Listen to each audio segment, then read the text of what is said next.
The International Financial Reporting Standards, or IFRS, have become the global language for financial reporting. Today, more than 140 countries around the globe require the use of IFRS accounting standards by their publicly listed companies. In this video, I will give you a simple and clear explanation of the International Financial Reporting Standards. So stick around. Hi friends, welcome back to the channel. If you're new here, I'm Yama, a certified management accountant working in the US with a master's degree in accounting and finance from the UK. On this channel, I share my knowledge and experience on IFRS by providing you with clear explanations, practical examples, and insightful guidance. If this sounds interesting to you, stay connected and let's dive into today's topic. The short form of the International Financial Reporting Standards is IFRS. IFRS is a set of high-quality, globally recognized accounting standards that ensure consistency and transparency in financial reporting. Let's break down some keywords in this definition. We will start with consistency first, and then move on to explain transparency and then financial reporting. Alright, by consistency we mean maintaining the same level of uniformity in accounting practices so that the financial activities of entities can be easily understandable and comparable across the world. For instance, by following IFRS, a company in India can report its financials in a way that is understandable to stakeholders in Germany, Canada, or the United Kingdom. This consistency in financial reporting is essential for investors, creditors, and other stakeholders to make informed decisions, as it provides a reliable basis for comparing and evaluating entities across different global markets. Transparency in the context of IFRS refers to honest representation and full disclosure of clear financial information. The phrase honest representation means the financial statements should not be misleading in any way.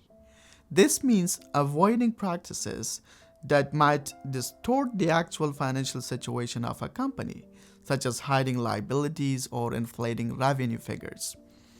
Full disclosure means companies are expected to disclose all relevant financial information, including both positive and negative aspects of their financial performance and financial position. This includes not only what is required by law, but also what is necessary for a fair representation of a company's financial status. Clear financial information in the definition of transparency means representing financial statements in a way that is easy to understand and interpret. So, transparency ensures trust and confidence among stakeholders as it helps everyone to see the financial health of a company without any hidden surprises. The phrase financial reporting in the definition of IFRS refers to the preparation and presentation of financial statements, which typically include a balance sheet, an income statement, a cash flow statement, and a statement of shareholders' equity. These financial statements provide a comprehensive overview of a company's financial health, performance, and cash flow over a specific period.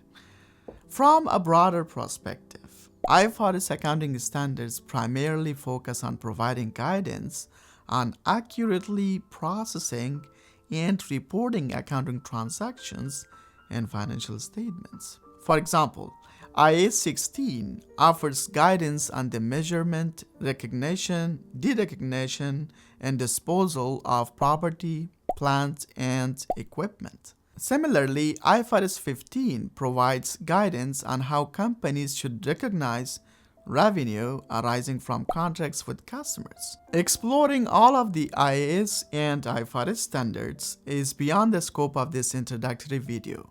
But I suggest you subscribe to this channel so you won't miss any new videos when I publish them. Alright, so IFRS accounting standards are issued and maintained by the IASB.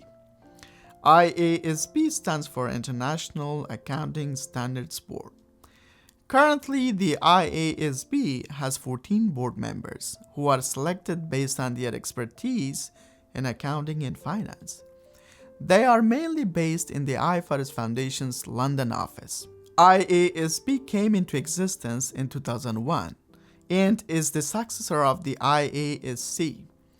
IASC stands for International Accounting Standards Committee. IASC came into existence in 1973 and was responsible for issuing IAS standards. IAS stands for International Accounting Standard. Before the formation of the IASC in 1973, there were no IAS or IFRS standards. At that time, each country followed its own accounting practices. There was a lack of uniformity in financial reporting that made it difficult for investors and other stakeholders to accurately assess and compare the financial health of companies across borders. So, the establishment of the IASC was a direct response to the need for a single set of global accounting standards that would enhance the comparability and clarity of financial reporting internationally. Between 1973 and 2001, IASC managed to issue 41 IAS standards. In 2001, because IASC members were working as part-time volunteers, they were entirely replaced by IASB, which is now a full-time, independent, and accountable board. In June 2003, the IASB released its first standard called IFRS 1. They could have followed the existing numbering sequence and called it IAS 42, but they decided to start a new series, thus naming it IFRS instead. So, starting in 2001, the IASB took on the role of both maintaining the existing IAS standards and introducing new IFRS accounting standards for areas not previously addressed by IAS. In addition to that, they have the power to withdraw an older IAS or IFRS standards when it becomes outdated. As of 2024, the IASB has issued 17 IFRS accounting standards. Currently, these 16 IFRS accounting standards are active and fully in force, and these 25 IAS standards are still in effect as well. And entities are required to comply with these standards at all times. In terms of hierarchy, both IAS and IFRS standards are considered equally authoritative.